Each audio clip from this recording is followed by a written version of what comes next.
আসসালামু আলাইকুম। আপনারা দেখছেন দেশপ্রেমিক, যেখানে আমরা তুলে ধরি দেশের ভিতরের সত্য আর বাইরের বাস্তবতা। আজকের বিশ্লেষণে আমরা কথা বলবো বাংলাদেশ ও ভারতের মধ্যকার বর্তমান রাজনৈতিক টানাপোড়েন এবং এর ভবিষ্যৎ কী হতে পারে তা নিয়ে। চলুন শুরু করি বর্তমান পরিস্থিতি দিয়ে। সাম্প্রতিক বছরগুলোতে বাংলাদেশ-ভারত সম্পর্ক অনেক ঘনিষ্ঠ হলেও সেই বন্ধুত্বের ছায়ায় ধীরে ধীরে তৈরি হচ্ছে কিছু অস্পষ্ট উত্তেজনা।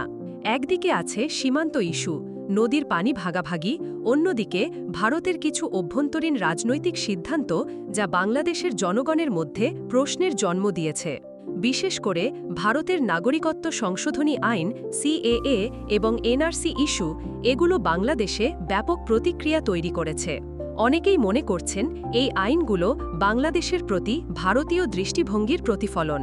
এবার আসি রাজনৈতিক দৃষ্টিকোণ থেকে। বাংলাদেশে সামনে নির্বাচন।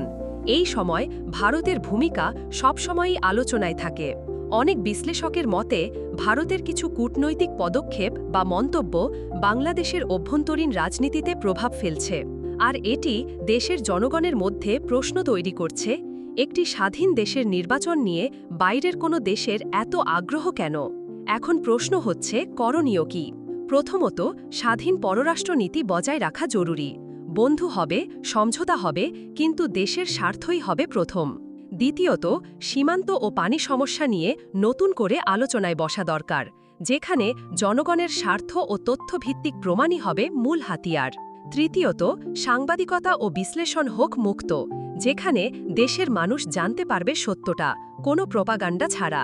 ভবিষ্যৎ নিয়ে আশাবাদী হওয়া যেতেই পারে, শর্ত একটাই, দুই দেশকে সম্মানের জায়গা থেকে কথা বলতে হবে, আর একে অপরকে বোঝার মনোভাব থাকতে হবে। আমরা চাই বাংলাদেশ ভারত সম্পর্ক থাকুক বন্ধুত্বপূর্ণ, কিন্তু সেটা হোক সমান মর্যাদার ভিত্তিতে।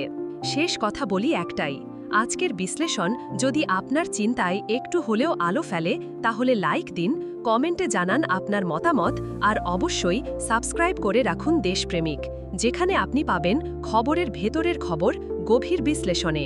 ধন্যবাদ।